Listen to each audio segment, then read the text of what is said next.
beloved and very supportive governor. May pagtangsit nga may ti probinsya ti Ilocos Norte, the Honorable Matthew J. Marcos Manutox, sir. The Chief of his Staff of his, the Governor Office, Attorney Jose Pancho, sir. Members of the Sangguniang Bayan, headed by Vice Mayor Hilario Lorenzo. Tigitiya po nga kapulisan, headed by Police Captain Maramag, Station Commander, and Mr. Police Captain Christian Badwa, Company Commander of the RMB, Region 1. The religious sectors, from the Roman Catholic, Father Vic Magalma, Father.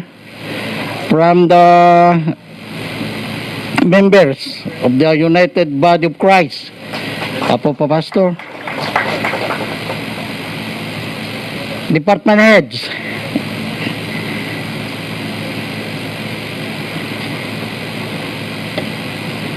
guests, ladies and gentlemen,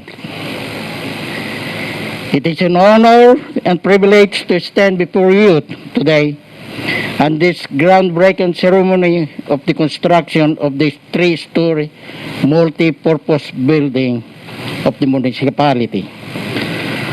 As a fourth-class municipality, it is hard for us to come up and realize all the aspiration for the development of our town. However, with the perseverance and dedication, we are able to come up with the plan and start for the implementation of the construction of the 3-story multi-purpose building, which is a dream comes true for our municipality. This building will be our backbone to deliver the needed services that our constituents deserve. When we were planning during the Executive Legislative Agenda or ELA, which at that time ay wala akong kamuwang-muwang kung ano ang kahulugan ng ELA. And that how ignorant I am.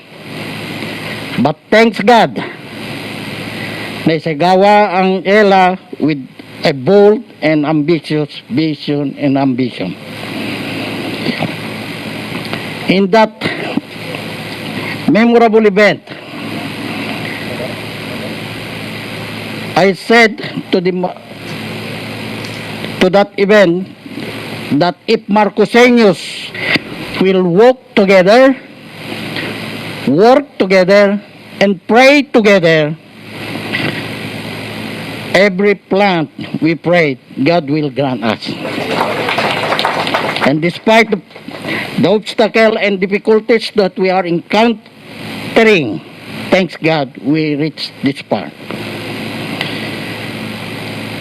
I just want also to take this opportunity to convey my sincere thanks to all the people behind this milestone. To our beloved very own governor for his support and leadership. Without you, sir, probably there is no ground breaking today. To the members of the Sangguniang Bayan, the department heads, employees, and all the barangay captains who are here with us today, the Marcosenios and our Lord who guide us through the journey.